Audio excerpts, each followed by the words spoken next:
नमस्कार दोस्तों, आइए सुनते हैं मुंशी प्रेमचंद्र के द्वारा लिखी कहानी बड़े भाई साहब। मेरे बड़े भाई साहब मुझसे 5 साल बड़े थे, लेकिन 3 दर्जे आगे। उन्होंने भी उसी उम्र में पढ़ना शुरू किया था जब मैंने शुरू किया, लेकिन तालीम जैसे महत्व के मामले में वो बहुत जल्दबाजी से काम लेना पसंद नहीं करते थे। इस भवन की बुनियाद खूब मजबूत डालना चाहते थे, जिस पर आलीशान महल बन सके। 1 साल का काम 2 साल में किया करते थे, कभी कभी 3 साल भी लग जाते थे। बुनियाद ही पुख्ता ना हो तो मकान कैसे पायदार बने। मैं छोटा था, वो बड़े थे। मेरी उम्र 9 साल की और वो 14 साल के थे। उन्हें मेरी तंबीह और निगरानी का पूरा जन्मसिद्ध अधिकार था, और मेरी शालीनता इसी में थी कि मैं उनके हुक्म को कानून समझूं। वो स्वभाव के बड़े अध्ययनशील थे, हर दम किताब खोले बैठे रहते और शायद दिमाग को आराम देने के लिए कभी कॉपी पर कभी किताब के हंसियों पर चिड़ियों, कुत्तों, बिल्लियों की तस्वीरें बनाया करते थे। कभी कभी एक ही नाम या शब्द या वाक्य 10-20 बार लिख डालते थे। कभी एक शेर को बार बार सुंदर अक्षर से नकल करते, कभी ऐसी शब्द रचना करते जिसमें न कोई अर्थ होता न कोई सामंजस्य। मसलन एक बार उनकी कॉपी पर मैंने ये इबारत देखी, स्पेशल आमीना, भाइयों भाइयों, दरअसल भाई भाई, राधे श्याम, श्रीयुत राधे श्याम। 1 घंटे तक इसके बाद एक आदमी का चेहरा बना हुआ था। मैंने चेष्टा की कि इस पहेली का कोई अर्थ निकालूं, लेकिन असफल रहा और मैंने उनसे पूछने का साहस न किया। वो 9वीं जमात में थे, मैं 5वीं में। उनकी रचनाओं को समझना मेरे लिए छोटा मुंह बड़ी बात थी। मेरा जी पढ़ने में बिल्कुल न लगता था। 1 घंटा भी किताब लेकर बैठना पहाड़ था। मौका पाते ही हॉस्टल से निकलकर मैदान में आ जाता और कभी कंकरियां उछालता, कभी कागज की तितलियां उड़ाता, और कहीं कोई साथी मिल गया तो पूछना ही क्या। कभी 4 दीवारी पर चढ़कर नीचे कूद रहे हैं, कभी फाटक पर वार उसे आगे पीछे चलाते हुए मोटर कार का आनंद उठा रहे हैं। लेकिन कमरे में आते ही भाई साहब का रौद्र रूप देखकर प्राण सूख जाते थे। उनका पहला सवाल होता, कहाँ थे?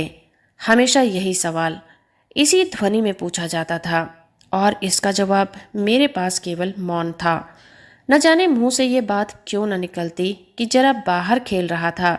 मेरा मौन कह देता था कि मुझे अपना अपराध स्वीकार है, और भाई साहब के लिए इसके सिवा और कोई इलाज न था कि रोज से मुझे मिले हुए शब्दों से मेरा सत्कार करें। इस तरह अंग्रेजी पढ़ोगे तो जिंदगी भर पढ़ते रहोगे और एक हर्फ ना आएगा। अंग्रेजी पढ़ना कोई हंसी खेल नहीं है कि जो चाहे पढ़ ले।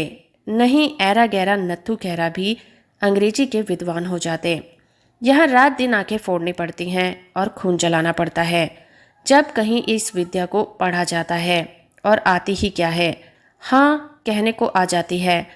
बड़े बड़े विद्वान भी शुद्ध अंग्रेजी नहीं लिख सकते, बोलना तो बहुत दूर की बात है। और मैं कहता हूँ, तुम इतने घूंघा हो कि मुझे देखकर भी सबक नहीं लेते। मैं कितनी मेहनत करता हूँ, तुम अपनी आंखों देखते हो। अगर नहीं देखते तो ये तुम्हारी आंखों का कसूर है। इतने मेले तमाशे होते हैं, मुझे तुमने कभी देखने जाते देखा है? रोज ही क्रिकेट और हॉकी मैच होते हैं, मैं पास नहीं फटकता, हमेशा पढ़ता रहता हूँ। उस पर भी एक एक दर्जे में 2-2, 3-3 साल पढ़ा रहता हूँ। फिर तुम कैसे आशा करते हो कि तुम यूँ खेल कूद कर वक्त गवाकर पास हो जाओगे? मुझे तो 2 ही 3 साल लगते हैं।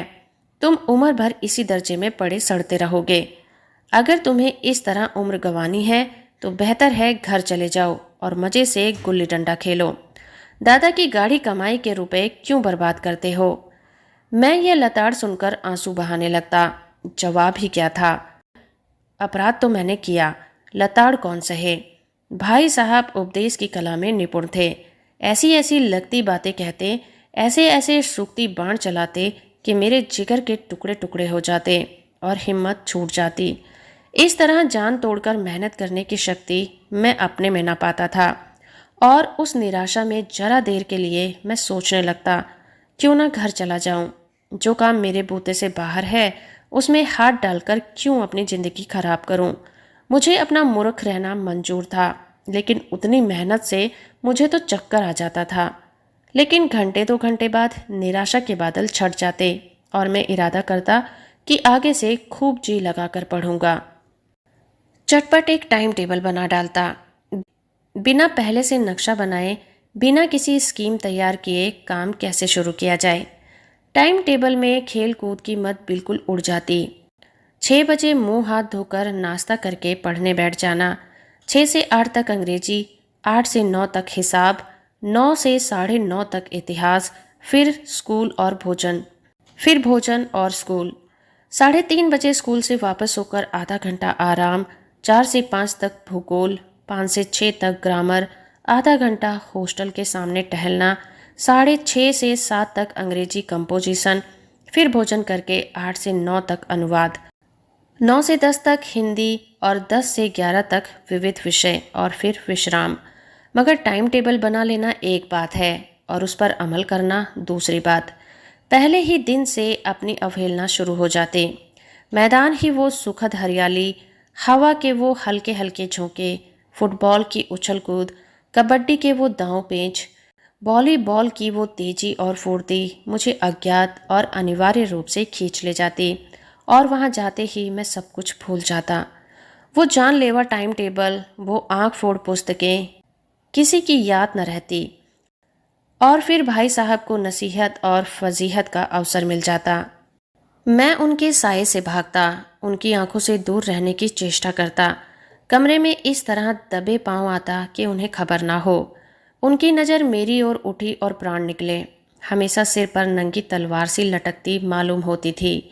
फिर भी जैसे मौत और विपत्ति के बीच मैं भी आदमी मोह और माया के बंधन में जकड़ा रहता। मैं फटकार और घुड़कियां खाकर भी खेल कूद का तिरस्कार ना कर सकता।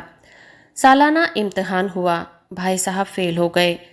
मेरे और उनके बीच केवल 2 साल का अंतर रह गया। जी में आया भाई साहब को आड़े हाथों लूं। आपकी वो घोर तपस्या कहाँ गई? मुझे देखिए, मजे से खेलता भी रहा और दर्जे में अव्वल भी हूँ। लेकिन वो इतने दुखी और उदास थे कि मुझे उनसे दिली हमदर्दी हुई और घाव पर नमक छिड़कने का विचार ही लज्जास्पद जान पड़ा। हाँ, अब मुझे उनके ऊपर बहुत अभिमान हुआ और आत्माभिमान भी बढ़ा। भाई साहब का वह रोप मुझ पर न रहा। आज़ादी से खेल कूद में शरीक होने लगा। दिल मजबूत था। अगर उन्होंने फिर मेरी फजीहत की तो साफ कह दूंगा, आपने अपना खून जलाकर कौन सा तीर मार लिया। मैं तो खेलते कूदते दर्जे में अव्वल आ गया कि भाई साहब का वो आतंक अब मुझ पर नहीं है। भाई साहब ने ये भांप लिया था। उनकी बुद्धि बड़ी तीव्र थी और एक दिन जब मैं भोर सारा समय गुल्ली डंडा की भेंट करके ठीक भोजन के समय लौटा तो भाई साहब ने मानो तलवार खींच ली और मुझ पर टूट पड़े। देखता हूँ इस साल पास हो गए और दर्जे में अव्वल आ गए तो तुम्हें दिमाग हो गया है। पर भाईजान, घमंड तो बड़े बड़े का नहीं रहा। तुम्हारी क्या हस्ती है। इतिहास में रावण का हाल तो पढ़ा ही होगा। उसके चरित्र से तुमने कौन सा उपदेश लिया, या यूं ही पढ़ गए? महज इम्तिहान पास कर लेना ही कोई चीज नहीं, असल चीज है बुद्धि का विकास। जो पढ़ो सबका अभिप्राय समझो। रावण भूमंडल का स्वामी था। ऐसे राजों को चक्रवर्ती कहते हैं। आजकल अंग्रेजों के राज्य का विस्तार बहुत बढ़ा हुआ है, पर इन्हें चक्रवर्ती नहीं कहा जा सकता। संसार में अनेकों राष्ट्र अंग्रेजों का आधिपत्य स्वीकार नहीं करते, बिल्कुल स्वाधीन है। रावण चक्रवर्ती राजा था। संसार के सभी महीप उसे कर देते थे। बड़े बड़े देवता उसकी गुलामी करते थे। आग और पानी के देवता भी उसके दास थे। मगर उसका अंत क्या हुआ? घमंड ने उसका नाम निशान मिटा दिया। कोई उसे एक चुल्लू पानी देने को भी नहीं बचा। आदमी जो कुकर्म चाहे करे, पर अभिमान न करे, इतराए नहीं। अभिमान किया और दीन दुनिया से गया। शैतान का हाल ही पड़ा होगा। उसे ये अनुमान हुआ था कि ईश्वर का उससे बढ़कर सच्चा भक्त कोई नहीं है। अंत में ये हुआ कि स्वर्ग से नरक में ढकेल दिया गया। शाहे रूम ने भी एक बार अहंकार किया था, भीख मांग मार कर मर गया। तुमने तो अभी केवल एक दर्जा पास किया है और अभी से तुम्हारा सिर फिर गया है, तब तो तुम आगे बढ़ चुके। यह समझ लो कि तुम अपनी मेहनत से पास नहीं हुए, अंधे के हाथ बटेर लग गई। मगर बटेर केवल एक बार हाथ लग सकती है, बार बार नहीं। कभी कभी गुल्ली डंडे में भी अंधा चोट निशाना पड़ जाता है। इससे कोई सफल खिलाड़ी नहीं हो जाता। सफल खिलाड़ी वो है जिसका कोई निशान खाली ना जाए। मेरे फेल होने पर भी ना जाओ। मेरे दर्जे में आओगे तो दांतों पसीना आएगा। जब अलजबरा और ज्योमेट्री के लोहे के चने चबाने पड़ेंगे और इंग्लिस्तान का इतिहास पढ़ना पड़ेगा। बादशाहों के नाम याद रखना आसान नहीं। 8 हेनरी के गुजरे हैं। कौन सा कांड किस हेनरी के समय हुआ, क्या ये याद कर लेना आसान समझते हो? हेनरी 7वें की जगह हेनरी 8वां लिखा तो सारे नंबर गायब, सफा चट। दर्जनों तो जेम्स हुए हैं, दर्जनों विलियम। कौड़ियों चार्ल्स दिमाग चक्कर खाने लग जाता है। आंधी रोग हो जाता है। इन अभागों के नाम भी न जुड़ते थे। एक ही नाम के पीछे दोयम तेयम चहारम पंचम लगाते चले गए। मुझसे पूछते तो 10 लाख नाम बता देता। और ज्योमेट्री तो बस खुदा की पनाह। आ बा जा की जगह आ जा बा लिख दिया तो सारे नंबर कट हो जाते हैं। कोई इन निर्दयी मुमताहिनों से नहीं पूछता कि आखिर आ बा जा और आ जा बा में क्या फ़र्क है, और व्यर्थ की बात के लिए क्यों छात्रों का खून करते हो। दाल भात रोटी खाई या भात दाल रोटी खाई, इसमें क्या रखा है। मगर इन परीक्षकों को क्या परवाह, वह तो वही देखते हैं जो पुस्तक में लिखा है। चाहते हैं कि लड़के अक्षर अक्षर रट डालें, और इसी रटन का नाम शिक्षा पर रख छोड़ा है। और आखिर इन बेसिर पैर की बातों में पढ़ने का क्या फ़ायदा है। इस रेखा पर वो लंब गिरा दो और आधार लंब से दुगना होगा। पूछिए इससे प्रयोजन क्या है। दुगना नहीं चौगुना हो जाए या आधा ही रहे मेरी बला से। लेकिन परीक्षा में पास होना है तो ये सब खुराफात याद करनी पड़ेगी। कह दिया समय की पाबंदी पर एक निबंध लिखो, 2-4 पन्नों से कम ना हो। अब आप कॉपी सामने खोलें, कलम हाथ में लिए उनके नाम को रोकिए। कौन नहीं जानता कि समय की पाबंदी बहुत अच्छी बात है। इससे आदमी के जीवन में संयम आ जाता है, दूसरों का उस पर स्नेह होने लगता है और उसके कारोबार में उन्नति होती है। जरा सी बात पर 4 पन्ने कैसे लिखें। जो बात एक वाक्य में कही जा सकती है उसे 4 पन्ने में लिखने की जरूरत क्या है। मैं तो इसे हिमाकत समझता हूँ। यह तो समय की किफ़ायत नहीं बल्कि उसका दुरुपयोग है कि व्यर्थ में किसी बात को ठूंस दिया। हम चाहते हैं आदमी को जो कुछ कहना हो चटपट कह दे और अपनी राह ले, मगर नहीं, आपको 4 पन्ने रंगने पड़ेंगे, चाहे जैसे लिखिए, और पन्ने भी पूरे फुल स्केप आकार के। ये छात्रों पर अत्याचार नहीं है तो क्या है। अनर्थ तो ये है कि कहा जाता है संक्षेप में लिखो। समय की पाबंदी पर संक्षेप में एक निबंध लिखो जो 4 पन्नों से कम ना हो। ठीक, संक्षेप में 4 पन्ने हुए, नहीं शायद 100-200 पन्ने लिखवाते। तेज ही दौड़िए और धीरे धीरे भी। है उल्टी बात या नहीं? बालक भी इतनी सी बात समझ सकता है, लेकिन इन अध्यापकों को इतनी तमीज नहीं। उस पर दावा है कि हम अध्यापक हैं। मेरे दर्जे में आओगे लाला तो ये सारे पापड़ बेलने पड़ेंगे, और तब आटे दाल का भाव तुम्हें मालूम हो जाएगा। इस दर्जे में अव्वल आ गए हो तो जमीन पर पाँव नहीं रखते। इसीलिए मेरा कहना मानिए, लाख फेल हो गया हूँ लेकिन तुमसे बड़ा हूँ। संसार का मुझे तुमसे ज़्यादा अनुभव है। जो कुछ कहता हूँ उसे गिरा बांधिए, नहीं तो पछताओगे। स्कूल का समय निकट था। नहीं ईश्वर जाने यह उपदेश माला कब समाप्त होती। भोजन आज मुझे निस्वाद सा लग रहा था। जब पास होने का यह तिरस्कार हो रहा है तो फेल हो जाने पर तो शायद प्राण ही ले लिए जाएंगे। भाई साहब ने अपने दर्जे की पढ़ाई का तो भयंकर चित्र खींचा था। उसने मुझे भयभीत कर दिया। कैसे स्कूल छोड़कर घर नहीं भागा, यही ताजुब है। लेकिन इतने तिरस्कार पर भी पुस्तकों से मेरी अरुचि ज्यों की त्यों बनी रही। खेल कूद का कोई अवसर हाथ से न जाने देता था। पढ़ता भी था मगर बहुत कम, बस इतना कि रोज का टास्क पूरा हो जाए और दर्जे में जलील ना होना पड़े। अपने ऊपर जो विश्वास पैदा हुआ था वो फिर लुप्त हो गया था, और फिर चोरों का सा जीवन कटने लगा था। फिर सालाना इम्तिहान हुआ और कुछ ऐसा संयोग हुआ कि मैं फिर पास हुआ और भाई साहब फेल हो गए। मैंने बहुत मेहनत ना की थी पर ना जाने कैसे दर्जे में अव्वल आ गया। मुझे खुद अचरज हुआ। भाई साहब के प्राणातिक परिश्रम किया था। कोर्स का एक एक शब्द चाट गए थे।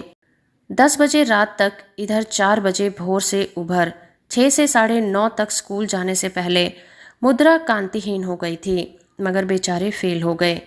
मुझे उन पर दया आती थी।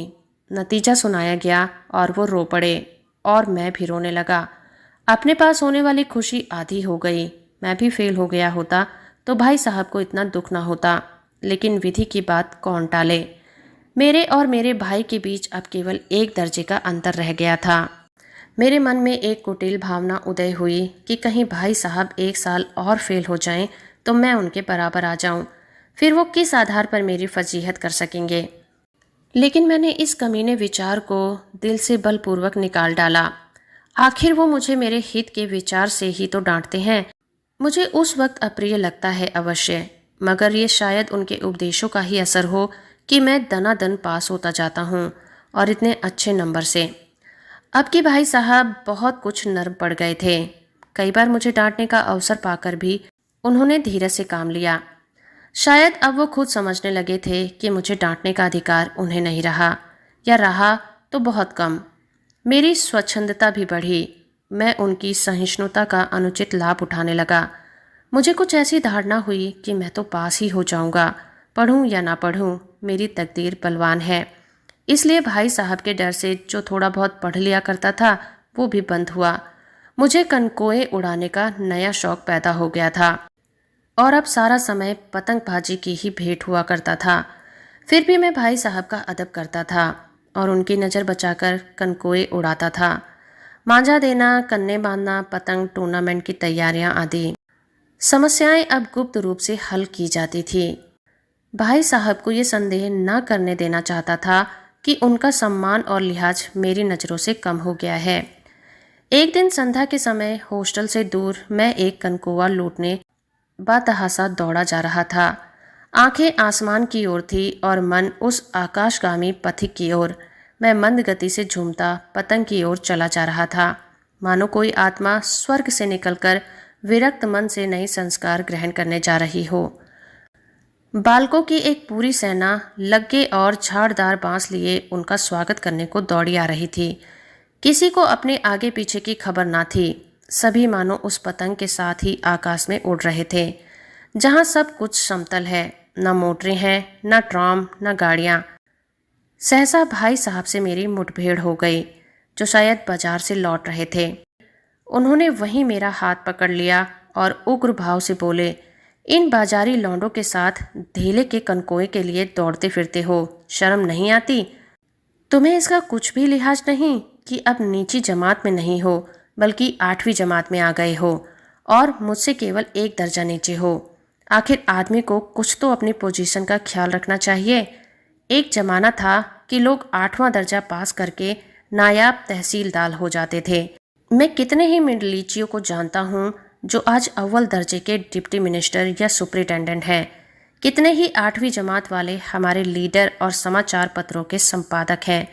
बड़े बड़े विद्वान उनकी महात्मी में काम करते हैं, और तुम उसी 8वीं दर्जे में आकर बाजारी लौंडों के साथ कनकोए उड़ाई के लिए दौड़ रहे हो। मुझे तुम्हारी इस कम अक्ली पर दुख होता है। तुम जहीन हो, इसमें शक नहीं, लेकिन वो जहन किस काम का जो हमारे आत्मगौरव की हत्या पर डाले। तुम अपने दिल में समझते होगे मैं भाई साहब से महज 1 दर्जा नीचे हूँ, और अब उन्हें मुझसे कुछ कहने का हक नहीं है। लेकिन ये तुम्हारी गलती है। मैं तुमसे 5 साल बड़ा हूँ, और चाहे आज तुम मेरी ही जमात में आ जाओ और परीक्षकों का यही हाल है, तो निसंदेह अगले साल तुम मेरे समकक्ष हो जाओगे, और शायद 1 साल बाद तुम मुझसे आगे निकल जाओ।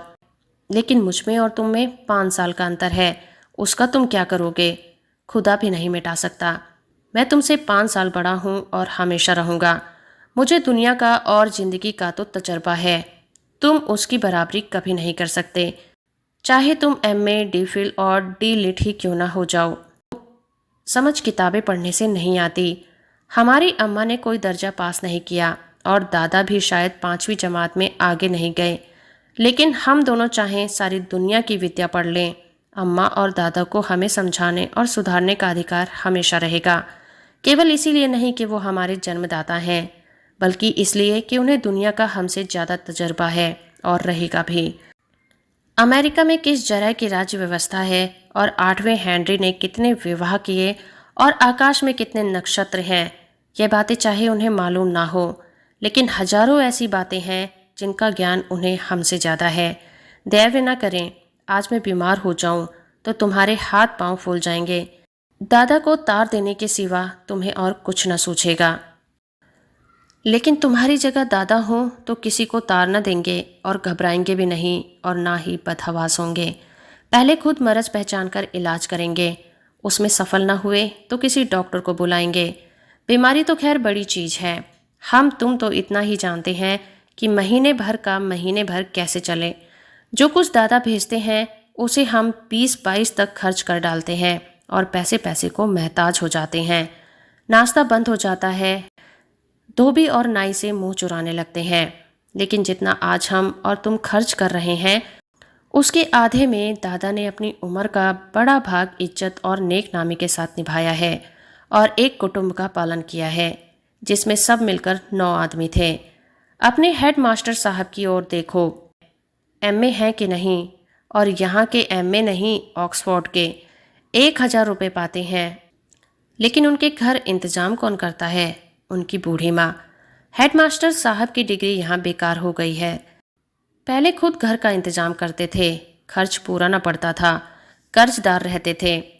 जब से उनकी माताजी ने प्रबंध अपने हाथ में ले लिया है, जैसे घर में लक्ष्मी आ गई है। तो भाईजान, ये जरूर दिल से निकाल डालो कि तुम मेरे समीप आ गए हो और अब स्वतंत्र हो। मेरे देखते तुम बेराह नहीं चल पाओगे। अगर तुम यो ना मानोगे तो मैं तुम्हें इसका प्रयोग भी समझा दूंगा। उसने थप्पड़ दिखाकर कहा। मैं जानता हूँ तुम्हें मेरी बातें जहर लगती हैं। मैं उनकी इस नई युक्ति से नतमस्तक हो गया। मुझे आज सचमुच अपनी लघुता का अनुभव हुआ और भाई साहब के प्रति मेरे मन में श्रद्धा उत्पन्न हुई।